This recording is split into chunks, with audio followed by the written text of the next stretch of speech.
Buenas, estamos por comenzar el taller de Víctor Frank y Sándor Márai. Ya lo hicimos la semana pasada, les había anunciado que íbamos a presentar a un personaje importante, para Víctor Frank, ¿está bien?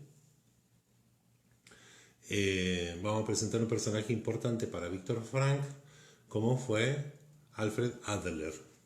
Y la idea de presentar a un personaje importante para Víctor Frank, disculpe, es que podamos ir viendo de alguna manera cómo, de dónde él va tomando algunas ideas para lo que va a ser la logoterapia en particular, de dónde él abreva, de dónde se nutre teóricamente para pensar algunas cosas que después va a formular como teoría propia. Entonces la idea es esa, es básicamente conocer, por lo menos de manera general. La idea no es, porque no es el objetivo del curso, la idea no es tener un conocimiento acabado de Adler, ni del psicoanálisis y todo esto, ni de la historia de la psicología, pero sí tener por lo menos una imagen, una idea general de quién era o quiénes fueron los principales precursores de las ideas de Víctor Frank.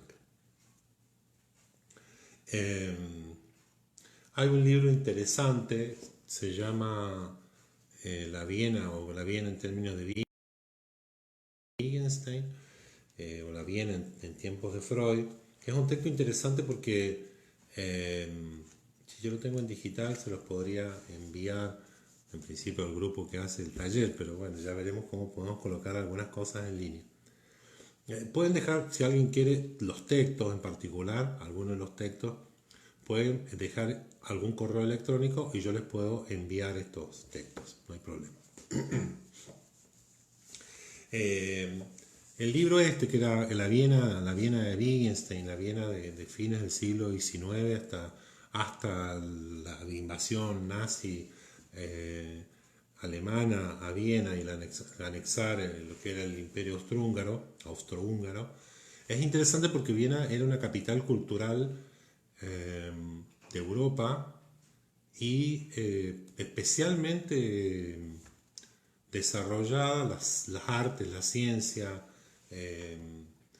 Entonces era una capital cultural de la música, era capital cultural de la literatura, fue capital cultural de, bueno, fue el lugar donde surgió una de las teorías psicológicas más importantes del siglo XX, como fue el psicoanálisis. Pero además, si ustedes en algún momento rastrean la historia de la cultura, se van a encontrar con la importancia que tuvo Viena por la cantidad de austriacos, digamos, de vieneses, más que de austriacos, yo diría vieneses, que fundaron teorías o tuvieron influencia particularmente hacia fines del siglo XIX, comienzos del XX. Hacia fines del siglo XIX, pero alárguelo bastante más allá, digamos. Entonces, Viena era una capital cultural muy importante. En ese contexto, también es bueno verlo porque, obviamente, las personas que son relevantes a nivel de la psicología o de la filosofía o de la ciencia en general, forman parte de comunidades, de sociedades que tienen a lo largo del tiempo mucha importancia primaria respecto de otros lugares donde no se desarrolló de la misma manera.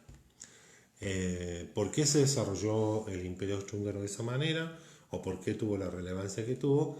Bueno, eso sería materia de otro tipo de taller, pero si usted tiene interés en la historia, hay un buen libro que se llama algo así como, es un libro de divulgación, se llama Los científicos de Hitler, y el título yo creo que está poco logrado en relación a lo que es el libro, pero es importante e interesante porque si usted lee ese texto se va a encontrar con esa mirada de por qué efectivamente es el imperio austrohúngaro y viene en particular en donde se va a desarrollar fundamentalmente una buena parte de la cultura europea y el desarrollo de la filosofía y especialmente el psicoanálisis, que es un tema que nos es particularmente cercano.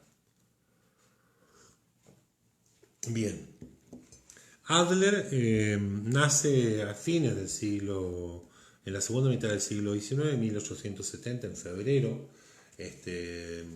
y muere relativamente joven, muere a los 67 años, muere en el 37, en 1937, muere en Escocia. Adler tiene una infancia un tanto problemática porque si alguien vio el anterior taller que era Resiliencia y Humor y este es distinto, les aviso eso para que no esperen que es lo mismo porque es muy diferente. Adler tuvo una infancia compleja, estuvo enfermo, sufrió de raquitismo, lo que significó que empezara a caminar prácticamente a los 4 años, es decir que también tenía 4 hermanos, se llevaba no muy bien con uno de ellos, entonces muchas de las cosas que sufrió en la infancia, que vivió en la infancia, luego están presentes en algunas de las cosas que él va a decir en su teoría. A los 25, 23, 20, sí, en 1895 él se recibe de médico. Después de médico se va a dedicar a la oftalmología y después a la neurología. Pero trabajando de oftalmólogo, él se va a detener en algunas cosas, sobre todo a partir de la atención de de pacientes con dificultades en los ojos. Entonces, a partir de eso, él va a hablar de la compensación.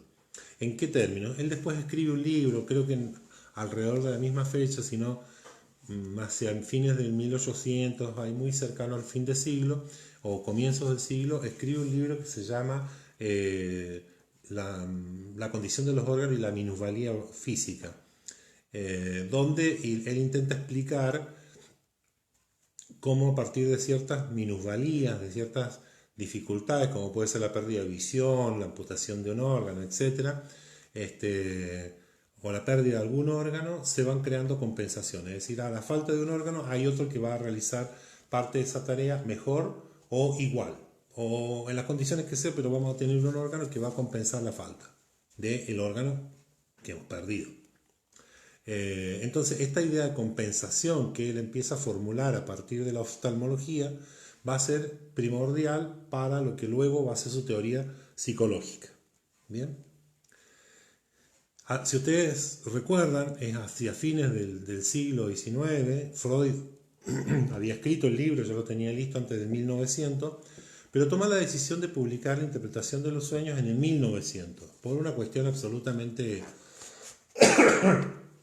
si usted quiere, medio cabalística. Él quería escribir su obra iniciado el siglo porque Freud tenía la idea de efectivamente convertirse en alguien que fuese central en las teorías explicativas de lo que son los seres humanos y su psiquismo.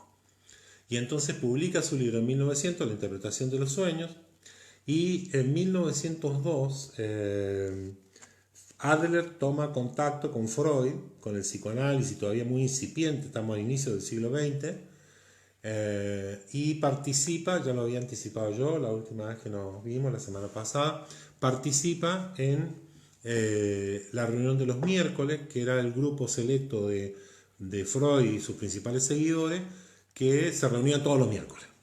Según cuenta la leyenda, Marta Bernay se llamaba la esposa de Freud, no los podía ver porque estos tipos fumaban pipa, fumaban habano, qué sé yo, y le dejaban la casa, pasaba humo y tabaco, entonces la señora me lo sacaba cascando ya cuando se hartaba. Entonces Freud se juntaba con sus amigos los miércoles de la tarde, se van drinking, fumaban sus habanos y conversaban acerca del psicoanálisis, y Marta Bernay esperaba que se fuera porque ya la tenían harta. A todo esto, Freud era una figura en ciernes en Viena. Él no, si ustedes recuerdan, él esperaba ser admitido en la sociedad médica o la sociedad científica vienesa, lo que no ocurrió. Esperaba ser nombrado profesor de la Facultad de Medicina de la Universidad de Viena, cosa que tampoco resultó, adjudicado en algún caso al antisemitismo que había en Viena, de lo cual obviamente nos vamos a percatar por lo que ocurre después. Y entonces él toma la decisión, Freud, de comenzar a trabajar en forma privada, abre su consulta, primero como neurólogo, que es a lo que se va a dedicar, y luego a partir de esos primeros estudios va a afinar la puntería hasta convertirse en el fundador del psicoanálisis. Así que cuando Adler comienza a frecuentar el círculo de los miércoles de Freud, estamos en el nacimiento del psicoanálisis. Ahora bien, Adler tenía, si bien él frecuentaba este círculo, él no se sentía ni seguidor ni discípulo de Freud. ¿Bien? Adler tenía algunas ideas claras, que luego van a ser mucho más claras cuando termine rompiendo con el psicoanálisis y con Freud en particular. Esto ya lo habíamos anticipado, hay en la historia del psicoanálisis una serie de disputas, peleas al inicio de la formulación de la teoría, que son interesantes de ver. Si alguna vez les interesa, podemos trabajar sobre la historia del movimiento psicoanalítico.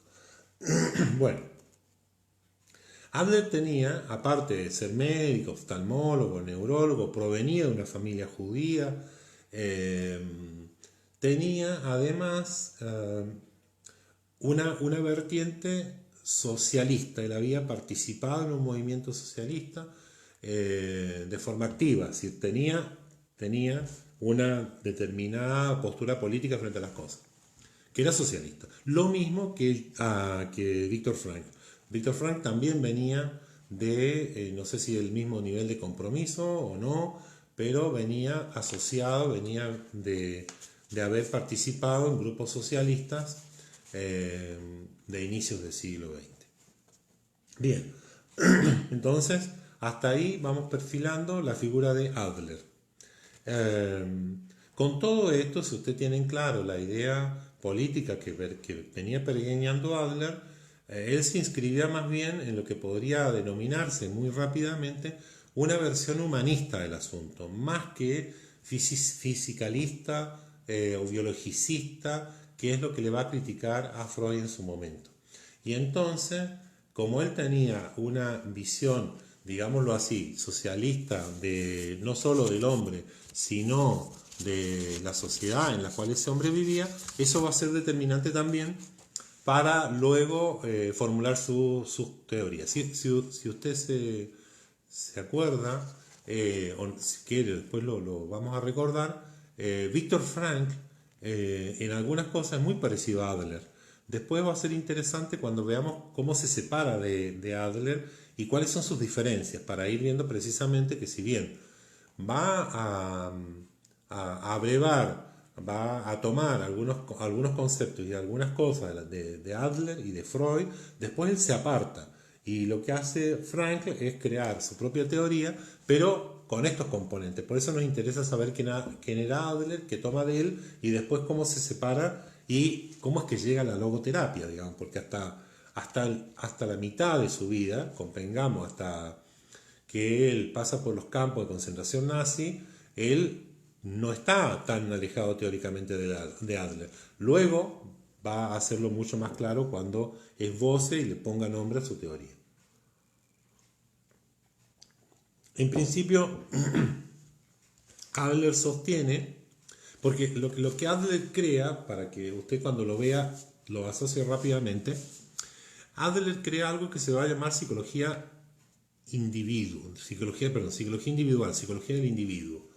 Pero esto, si uno lo escucha así, diría, ¿qué psicología no es del individuo? Porque en general todas las psicologías lo que intentan explicar son comportamientos individuales y luego sociales a partir de una determinada visión que se tiene del individuo. Entonces, ¿a qué se refiere cuando Adler habla de psicología del individuo?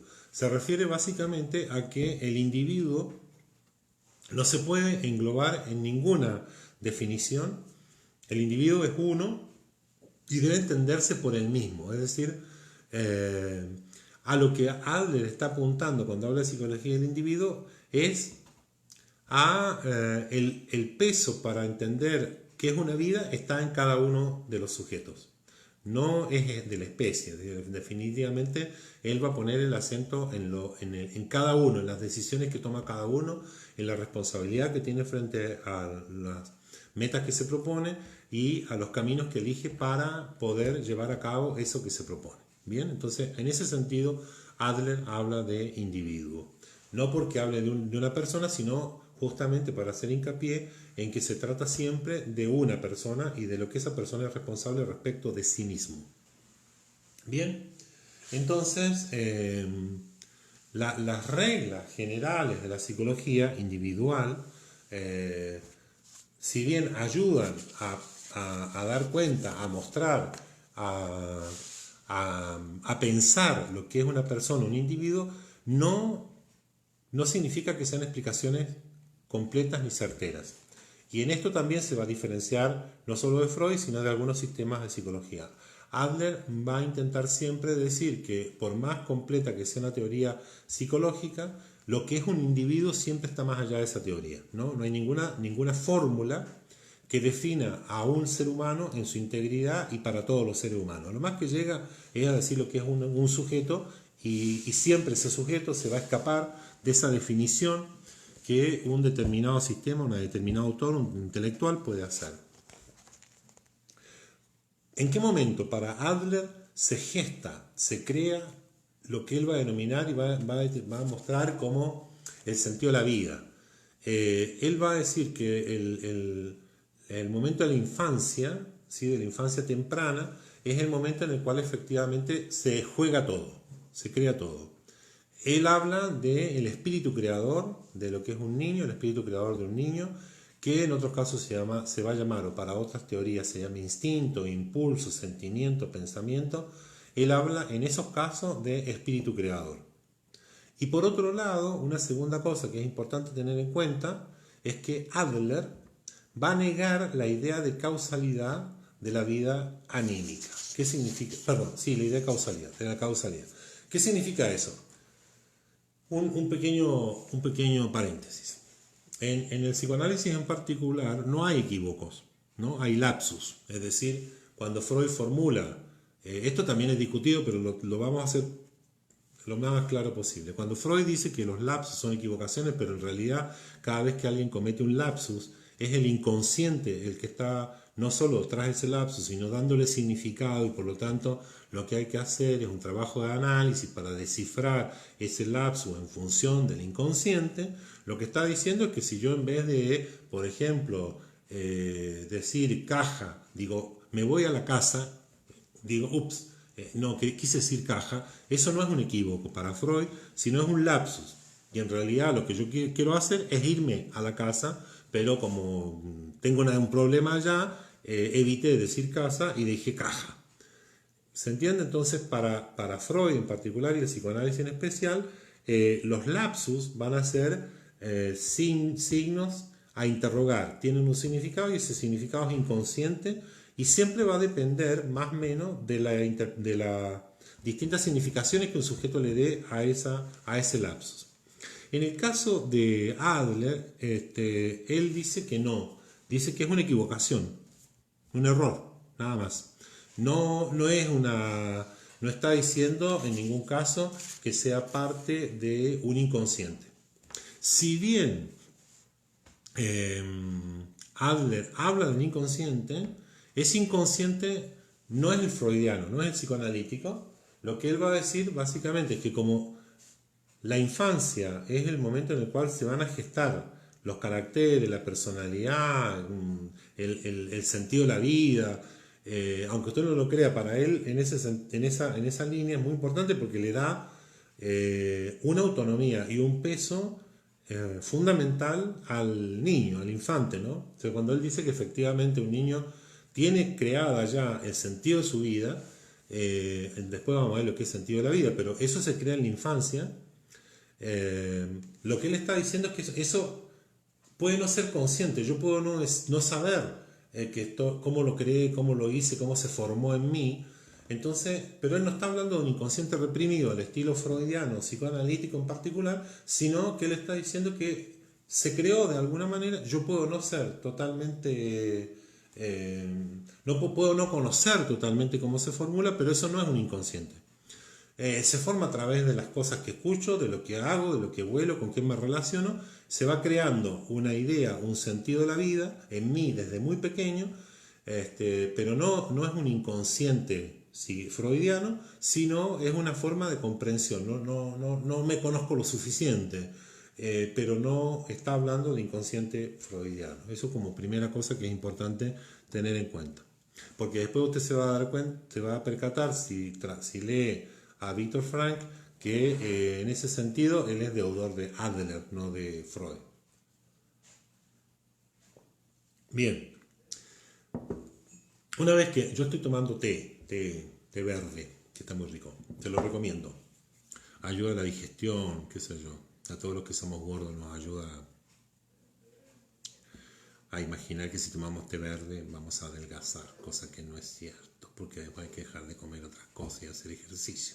Pero es un paréntesis, no se preocupe. Entonces, a partir de la infancia, él va a identificar, Adler, 3 problemas cruciales que atraviesan la vida. O sea, si usted dice, a ver, usted va a un psicólogo adleriano, no sé si hay alguno, pero si usted va a un psicólogo adleriano y le pregunta cuáles son los problemas que tengo que resolver en mi vida para que efectivamente pueda estar bien y no ser un neurótico, no estar enfermo o llevarme bien, qué sé yo, Adler le diría que usted tiene que resolver 3 problemas fundamentales, haberlos resuelto. Uno, que es su actitud frente al prójimo, la actitud frente al prójimo. Después lo vamos a... No, ahora mismo. La actitud frente al prójimo es cómo usted se lleva con el resto, con la sociedad. La actitud que tiene frente al prójimo. El segundo problema crucial que tiene que resolver es la profesión. ¿Sí? ¿A qué se dedica? Básico.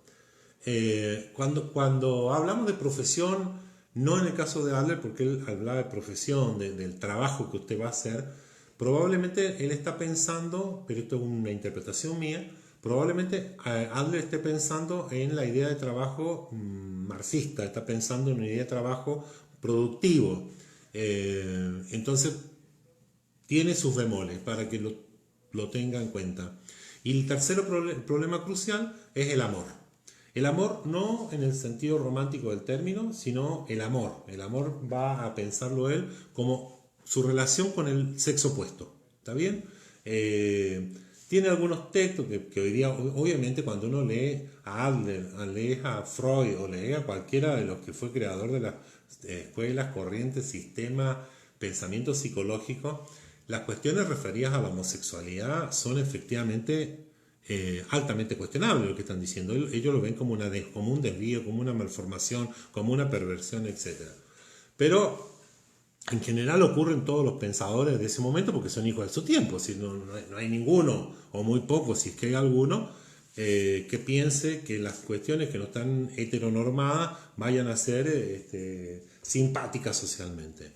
Entonces, recuerde, los 3 problemas que Adler va a situar son la relación con el prójimo, el tema de la profesión, cómo resuelve, a qué me dedico, cómo me gano el pan, y el amor, la relación con el sexo opuesto. Esos son los 3 problemas cruciales que Adler va a definir en su teoría y que atraviesan la vida de los seres humanos. Estamos hasta ahí, no sé si hay alguna pregunta, se escucha bien. Si quiere hacer alguna pregunta, hágala, yo la leo y la definimos o la resolvemos. La resolución, cómo yo resuelva estos 3 problemas, el prójimo, la profesión y el amor, de esa resolución depende mi destino. Es decir, cómo yo resuelva eso va a definir, va a resolver el destino, ¿sí? Va a resolver mi vida sí o sí. Y por destino, que es un tema, es un temazo el tema del destino. Es un temazo. Si alguna vez tiene ganas, hay un mito griego, yo no lo recuerdo ahora, son las 3 hilanderas, son 3 viejas, no lo digo despectivamente, son tres viejas, el mito son las tres viejas, que urden, que tejen el destino de cada uno, entonces van hilvanando, hilando, son tres hiladoras que tejen el destino de cada uno, y ni Zeus como Dios se puede meter en el hilamiento que hacen las tres viejas.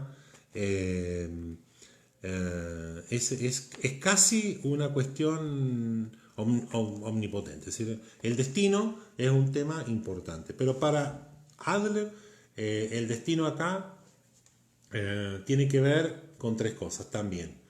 Una cuestión, el destino es fruto de cómo usted se relaciona con la sociedad. ¿Cómo se relaciona con la sociedad?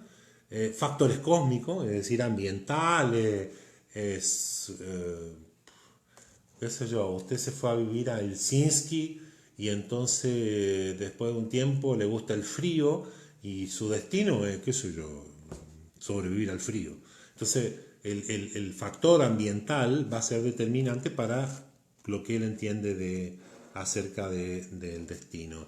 Y luego, obviamente, también tiene que ver la relación con el sexo opuesto en relación al destino. ¿Cuál es su relación con la mujer si es varón y con el varón si es mujer? Hoy día esa definición es corta, ¿no? Digo, son varias las cuestiones que habría que revisar, pero lo que estamos diciendo y lo que hicimos desde un comienzo es decir que vamos a hacer lo más...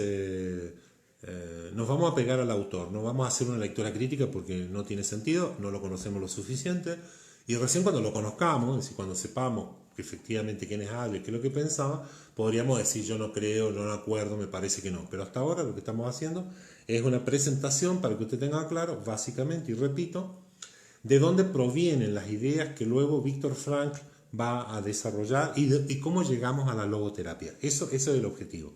Laura Arias dice, a ver, permiso, muy bueno, muy clara la exposición, tengo más interés en ese encuentro con Maray y Frankl. Bueno, sí, Sándor Márai no se encuentra con Viktor Frankl.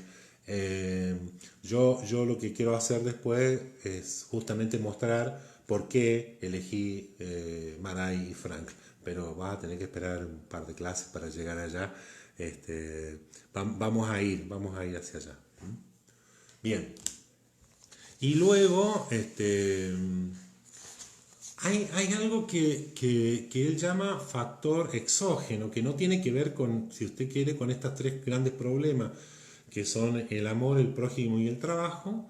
El factor exógeno para Adler, ¿cómo definir? Es el momento en que usted tiene que hacer una tarea. Por ejemplo, qué sé yo, suponga, me mandan a comprar el pan. Pensemos en un niño, qué sé yo, a mí me mandaban a comprar el pan, como creo que a gran parte de los chicos de hace 20 años, nos mandan 30, 40, 50 años, nos mandaban a comprar el pan. Entonces nos daban la plata, decía el pan sale, no sé, tanta plata, y nos daban, te tienen que dar devuelto 50 mangos, 30 pesos, 10 pesos, 5. Entonces íbamos con la plata en la mano, íbamos y decíamos quiero dos panes, 3 panes, 1 kilo de pan, pagábamos y el tipo nos daba el vuelto. Había un momento en el cual ni usted ni yo sabíamos claramente si nos estaban dando menos o más. Usted llegaba a la casa, entregaba la bolsa de pan y el vuelto, ¿sí? Eso en principio es una tarea, que significa que alguien nos dio un cometido para que nosotros fuésemos, hiciéramos y volviéramos. Es una tarea. Bien. Esta tarea es un factor exógeno porque está fuera del núcleo básico o nuclear que va a hacer esa familia, y entonces yo dependo, ¿sí? Como sujeto que va a hacer esa tarea, yo dependo de la cooperación y solidaridad del entorno. ¿Me entiende? Es decir, yo dependo de que el almacenero, el panadero, el kiosquero, el que sea que venda el pan, sea solidario, o sea, que no me engañe y me dé el cambio, y me dé el pan que corresponde, que no sea de ayer, etcétera, etcétera, etcétera. Esa tarea que yo voy a realizar depende exclusivamente de esos factores externos, ¿bien? Entonces, esos factores externos a los cuales yo me voy a ver expuesto desde temprano van a desencadenar si se quiere, si yo lo realizo bien, vale, no hay problema, pero también desencadenan una serie de cuestiones que él le llama cierta idea, unos síntomas de insuficiencia. ¿Está bien? ¿Qué es eso? Es innegable, póngase en situación, ¿no? Póngase en situación. Usted tiene, suponga, unos 8 o 9 años y debe ir a comprar el pan. Va con el dinero, pero es innegable que la primera vez que lo hicimos íbamos con algunos temores, aun cuando nos hubiesen acompañado antes o nosotros hubiésemos ido acompañando a nuestra madre, a nuestro padre. La primera vez que lo hicimos solo nos daba cierta inseguridad, ¿sí? Nos daba cierta inseguridad porque iba solo, no sabía si el pan, si iba a pesar eso, si el vuelto, etcétera, etcétera, etcétera, etcétera.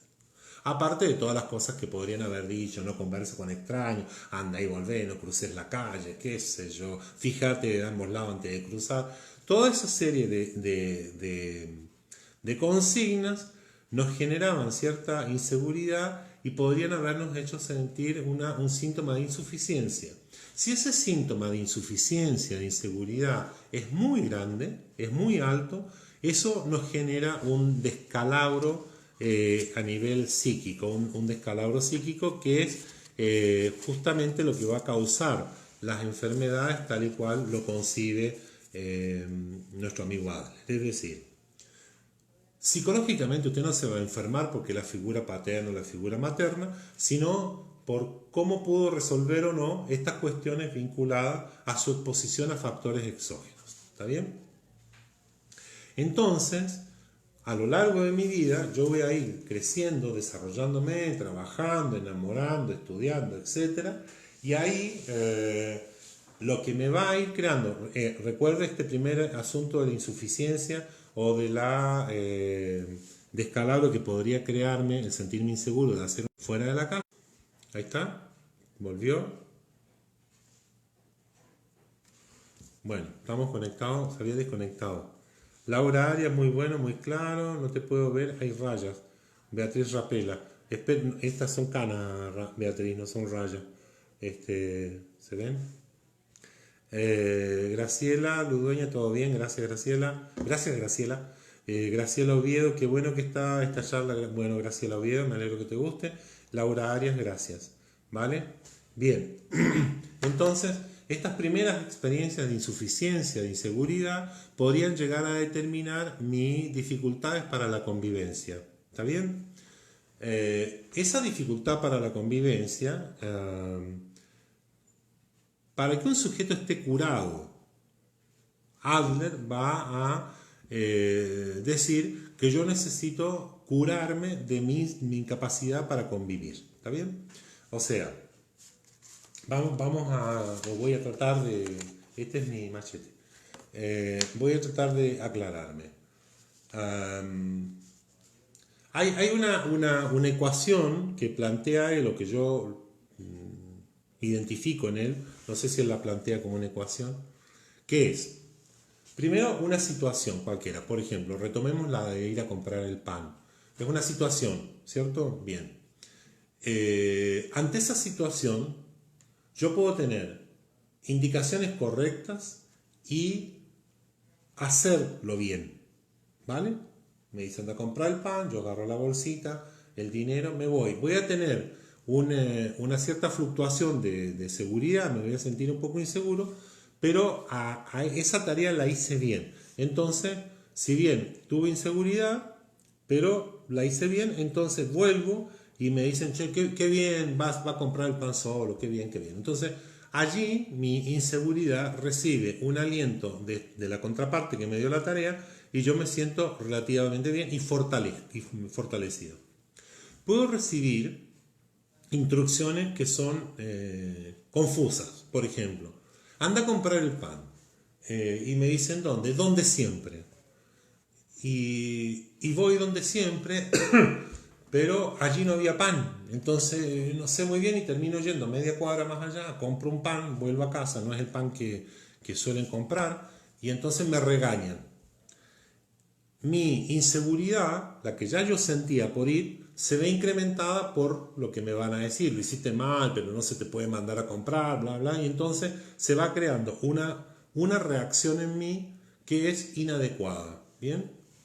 Y la tercera es que efectivamente me reten, me castiguen porque lo hice mal y entonces entiende que por un lado la situación a la que me expongo puede tener una reacción que es adecuada o no a esta situación y entonces yo puedo hacerlo bien, funcionar bien, adecuadamente o tener comportamientos inadecuados. ¿Vale? Aquí es donde interviene una variable que es fundamental en Adler, que es la educación. La educación para Adler es casi, le diría, el motor fundamental para arreglar qué cosa, mi inadecuación. Es decir, si yo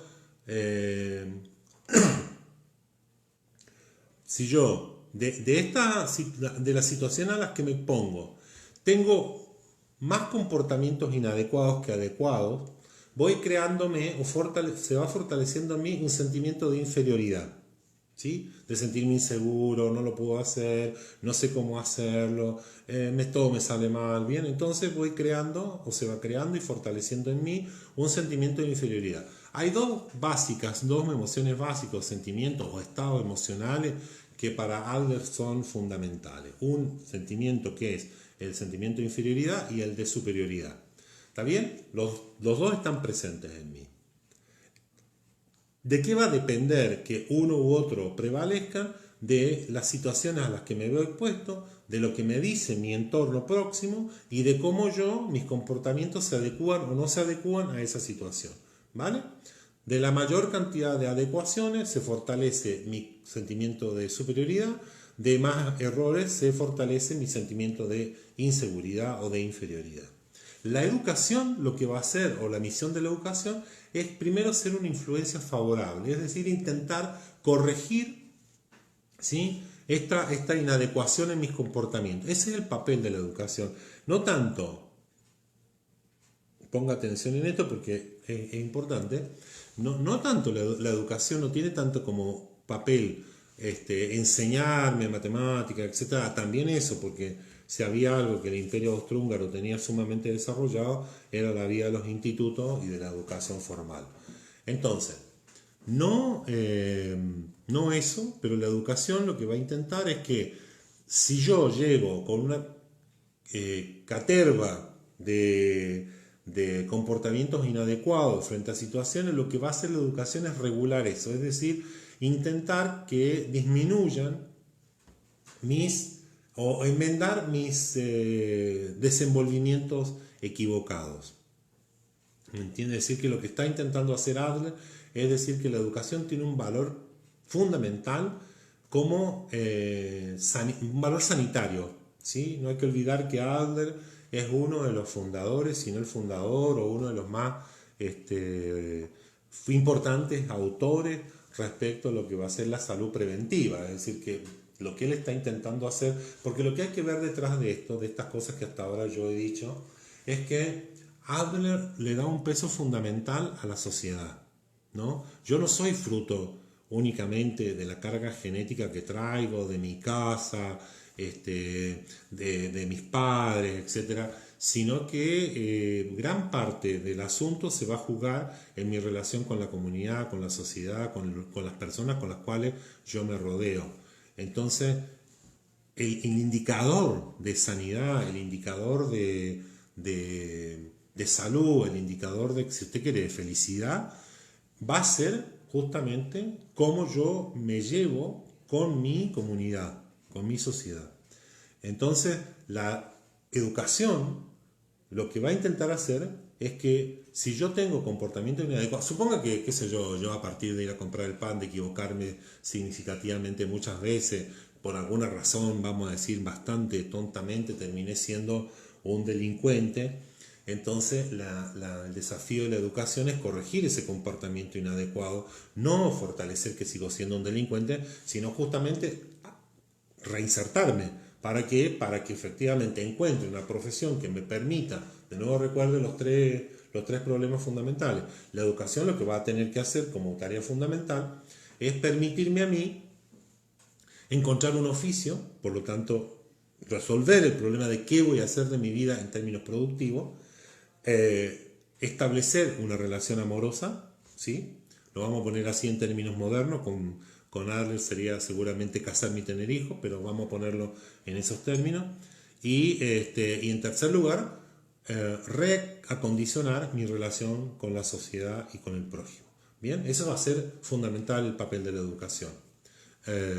Por lo tanto, yo creo que hay que poner atención, si alguna vez encuentran algún texto de Adler, es importante revisarlo porque fue un sujeto importante, uno de los psicólogos, después de la invasión alemana a Viena, él se exilió en Estados Unidos y fue uno de los un psicólogo fundamental para Estados Unidos, muy importante allí. A Latinoamérica llegó bastante tarde. Hay un trabajo de un colombiano, creo que es, que habla de cómo Adler llega, pero llega muy tarde, llega a través de otro sujeto que no me acuerdo el apellido, Branchard creo que es, llega a América Latina, pero no llega de la misma manera como llegó a Estados Unidos desde Viena. ¿Está bien? Bien, no sé si hay preguntas, dudas, puedo irlas planteando, si no las respondo ahora, las puedo responder después. Bien, estamos casi en hora. No me di cuenta de que había pasado la hora. Hay una par de cuestiones. Si queda algo, yo lo voy a, lo voy a terminar la semana que viene. No sé ahora hasta cuándo puedo estirarme, pero vamos a tratar de avanzar. Bien, si queda algo importante que decir, queda mucho, pero hay una articulación que hace Adler entre dos cosas. Esto se lo leo porque es importante. Dice así: opinión. Toda persona, voy a ponerlo adelante porque así se lo puedo ver mejor. Toda persona se conduce en la vida como si poseyera una opinión determinada sobre sus propias energías y facultades. Como si, al emprender una acción cualquiera, tuviese una idea clara de las facilidades o dificultades que dicha acción podría ofrecerle. Yo funciono con esta opinión. Para aclararla, yo emprendo una tarea o emprendo una acción haciendo como que sé o creyendo que sé cuáles son, si me va a salir bien o no me va a salir bien. ¿Estamos? En ese caso, uno podría diferenciar acciones para las cuales yo sé, es decir, esas que usted desempeña a ojos cerrados y le salen sin ningún problema, si usted sabe que sabe algunas cosas. Otras acciones son dudosas, es decir, yo no sé, en una de esas podría ser, si me doy maña, si tengo, qué sé yo, podría hacerlo. Es como, bueno, yo una vez intenté arreglar una estufa, una cocina, un calentador, qué sé yo, y entonces busqué en internet un tutorial, es decir, puse, qué sé yo, arreglar un calentador, qué sé yo. Y aparecía un video, qué sé yo, bastante fácil. Me mostraba dónde estaban los tornillos, cuáles tenía que sacar, cómo desmontaba una parte del calentador, todo eso bien. Y luego había un pequeño cubículo, un caño pequeño adentro, en donde uno tenía que meter la mano y sacar una tapa, ¿no? Y luego limpiar adentro de ese cubículo. El tipo que hacía el tutorial en YouTube lo hacía fácil, es decir, metía la mano, ¿me entiendes? Tú metía la mano, hacía así, sacaba una tapa y efectivamente limpiaba y todo bien en, no sé, 10 minutos, entre que desarmaba, sacaba una tapa, bueno. Bueno, yo desarmé, saqué la tapa, cuando quise sacar el coso ese, la tapa que estaba dentro del caño, no pude, era imposible, o sea, usé una llave, decía ahí, se suelta en sentido antihorario, provee antihorario, contrahorario, no hubo forma. O sea que limpié el calentador hasta ahí donde, que era, digamos, para ser claro, lo que tenía que limpiar era esa tronadera, digamos, o sea, ahí es donde eso era lo fundamental, el resto, ahí te respondo, Elena. Bien, y cerré, limpié y cerré todo. Bueno, pero obviamente el calentador siguió funcionando mal porque lo que había que arreglar era esa tronadora. Bueno, intenté una segunda vez, una tercera no pude. Y llamé a alguien, a un técnico. Entonces vino el tipo, jugaba, me acuerdo, Argentina con no sé quién, creo que era la Copa América, la última. Entonces vino el tipo, me pidió para poner el calentador sobre la mesa, lo puso sobre la mesa, de esto.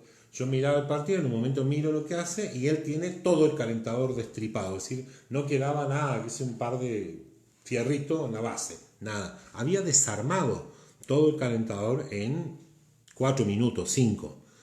Limpió, sacó, y yo dije después, ¿cómo va a armar esto? O sea, para mí era imposible.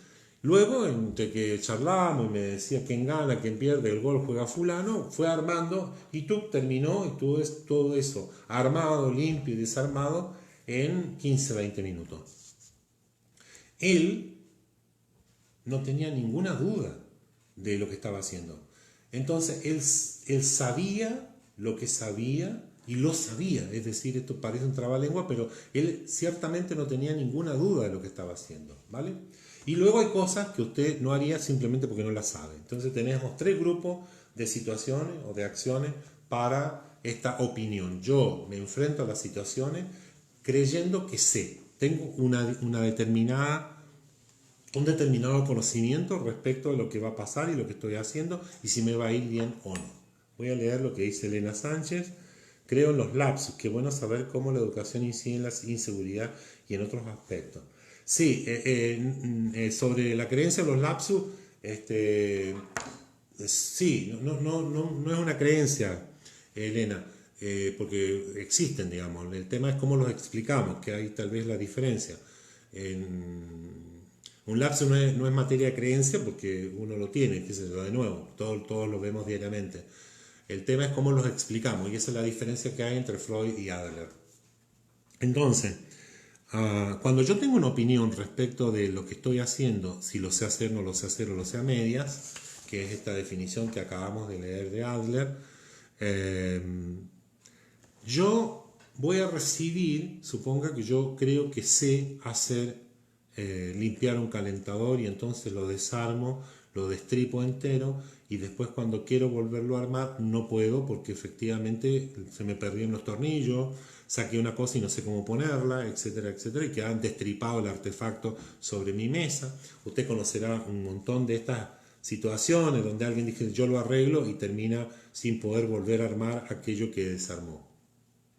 Bien, acá en este punto, para que usted tenga una idea, es donde Adler piensa que yo corrijo mis opiniones. Yo puedo estar equivocado, yo puedo creer que sé hacer algo y no lo sé.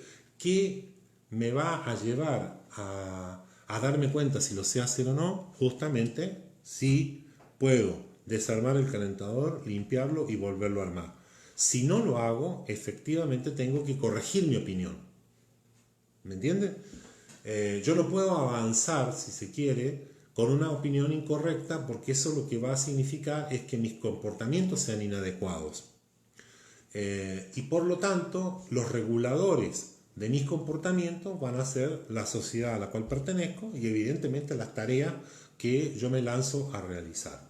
Si yo creo que efectivamente lo mío es la música, Graciela en eso me podría después ayudar. Yo digo, bueno, yo puedo tocar el piano porque efectivamente, no sé, tengo los dedos largos. Y entonces voy donde Graciela y le digo, Graciela, enséñame a tocar el piano. Y Graciela me ve cómo muevo los dedos y dice, Alejandro, lo tuyo es la psicología. Entonces, yo puedo insistir, ¿no? Decir, bueno, Graciela no, perdón, yo cito a Graciela, espero que no te enojes, porque la he visto tocar el piano, bueno, por eso. Entonces, yo puedo insistir, pero evidentemente estoy insistiendo, en ese sentido mi comportamiento es inadecuado, porque efectivamente insisto en una tarea para la cual no tengo habilidad, ni tengo facultad, ni tengo facilidad. Entonces tengo que corregir eso. ¿Cómo lo corrijo? Tengo que orientar mi tarea a aquellas cosas que efectivamente puedo realizar con mayor éxito. Comprende entonces por qué es importante para Adler que yo identifique con la mayor claridad posible mi oficio, mi profesión, para qué voy a hacer, porque eso va a traerme, ¿no? Suficiente felicidad, digamos, digo suficiente, no sé cuánta es suficiente, alguna, supongamos. Entonces, Adler en ese punto, cuando habla de que yo identifique cuál es mi profesión, cómo me llevo con el prójimo y el amor, que yo pueda definir esos tres grandes problemas, esos tres grandes ejes de vida, el bienestar, mi bienestar psíquico va a depender de esos tres. Como mi bienestar psíquico no se puede dar en forma exclusivamente personal y egoísta, voy a tener que sopesar, equilibrar mis condiciones individuales en relación también a la sociedad. Yo voy a lograr de alguna manera estar bien cuando la sociedad y yo estemos en buena relación. Hasta ahora eso podría significar un trabajo más extenso. Una segunda cuestión que va a ayudarnos acá en relación a la opinión, la primera era tener claro lo que es una opinión, la segunda efectivamente tiene que ver con lo que va a llamar inteligencia privada.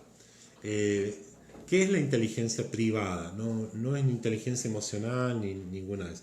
La inteligencia privada es todas las explicaciones o las comprensiones que yo hago de lo que estoy haciendo. Por ejemplo,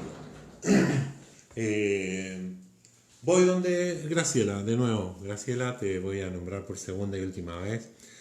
Voy donde Graciela y le digo, Graciela, yo quiero aprender a tocar el piano. Graciela me mira, me dice, Alejandro, lo tuyo es la psicología, dedícate a eso, que el piano no es lo tuyo. Ok.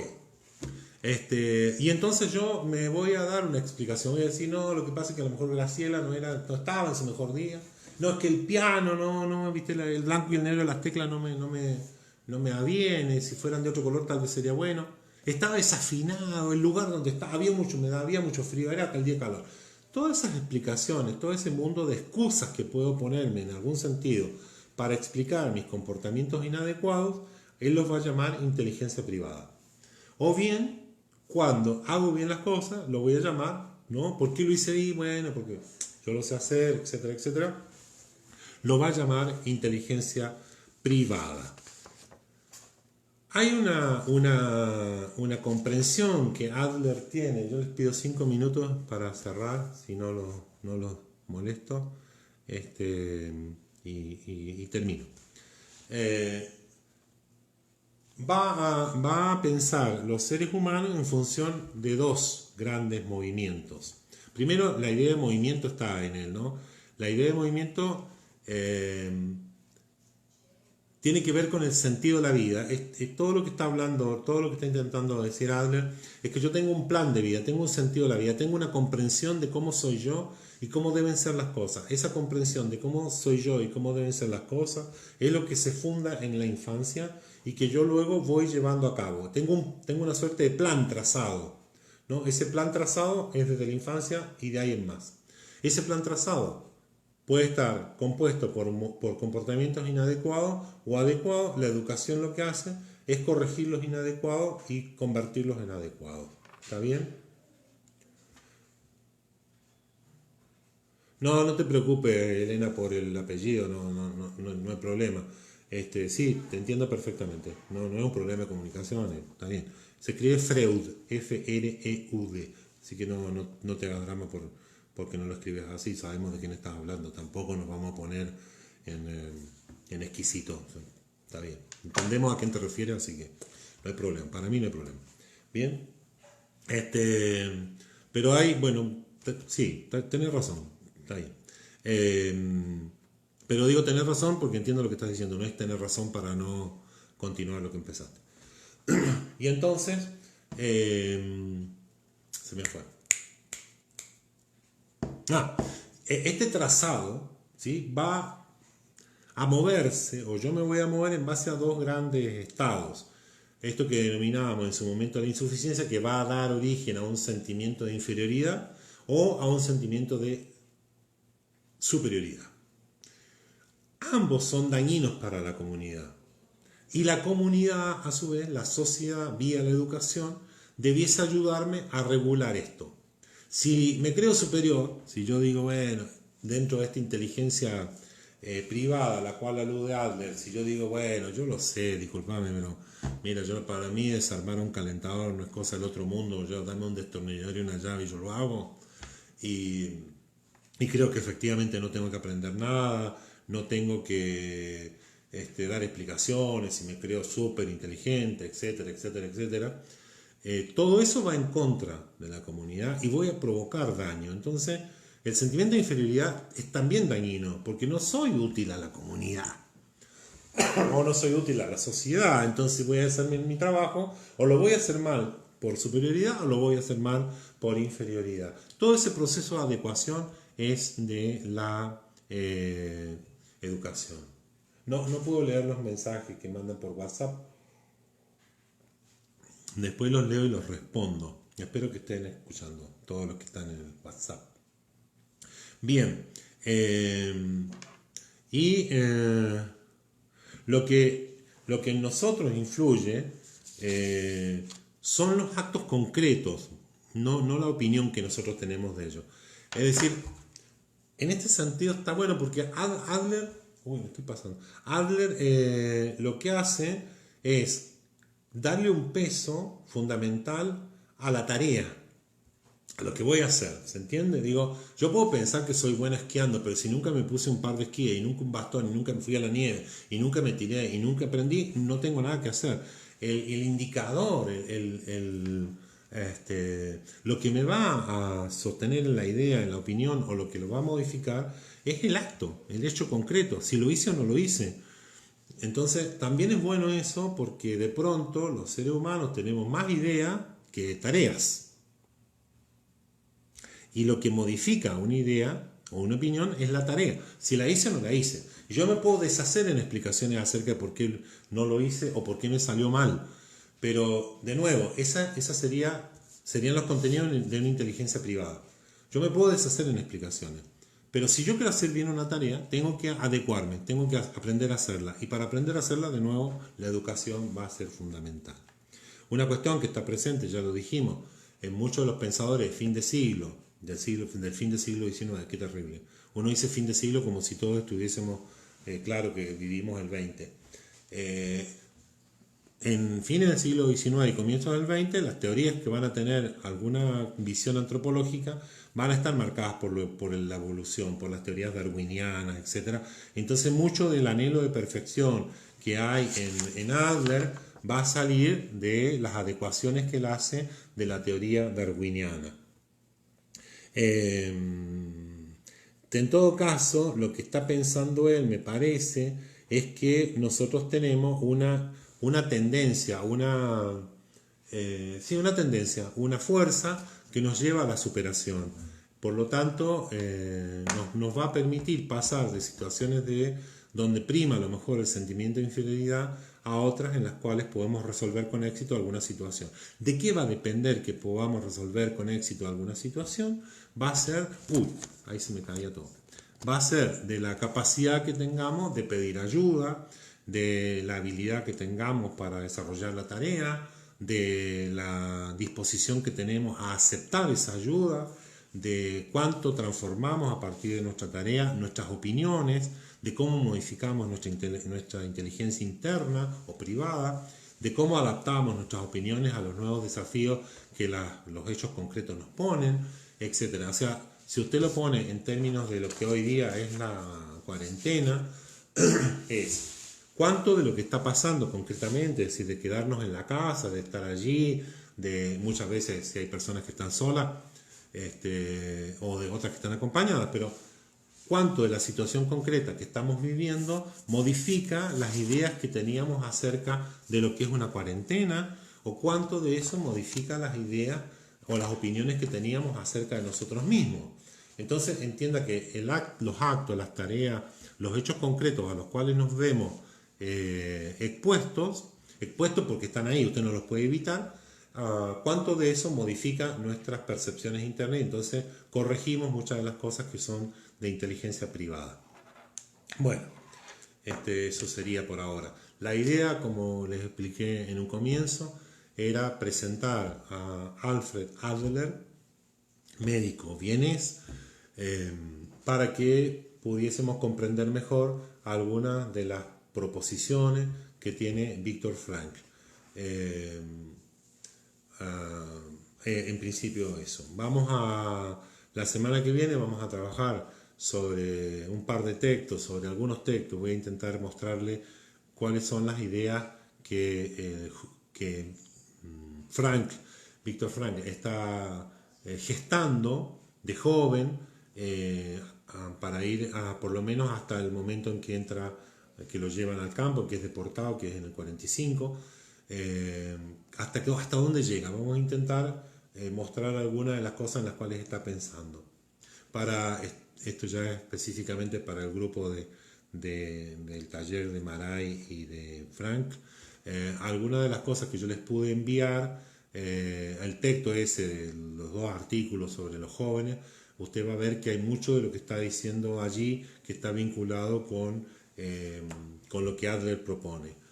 También Viktor Frankl se va a separar de Adler, no va a romper la relación, pero se separa de él y establece una cuestión absolutamente distinta, en principio muy vinculado a un hospital de la comunidad judía vienesa, y después de eso también. Beatriz Rapela, me encantó tu clase sobre Adler y su diferencia con Freud. Espero con ansia la próxima clase de jueves.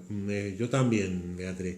Bueno, lo que vamos a ver la próxima semana, yo voy a intentar tal vez bosquejar un poco el contexto de Viena, porque es bueno tener una idea de qué estaba ocurriendo en Viena cuando todo esto ocurre, simplemente para que podamos también ir viendo cuál es el ambiente social, ya que Adler le da importancia a la sociedad o a la comunidad en la cual uno vive, ir viendo algunas cosas que suceden en Viena, cómo se caracteriza esa sociedad, y luego trabajar con un par de textos más de Viktor Frankl.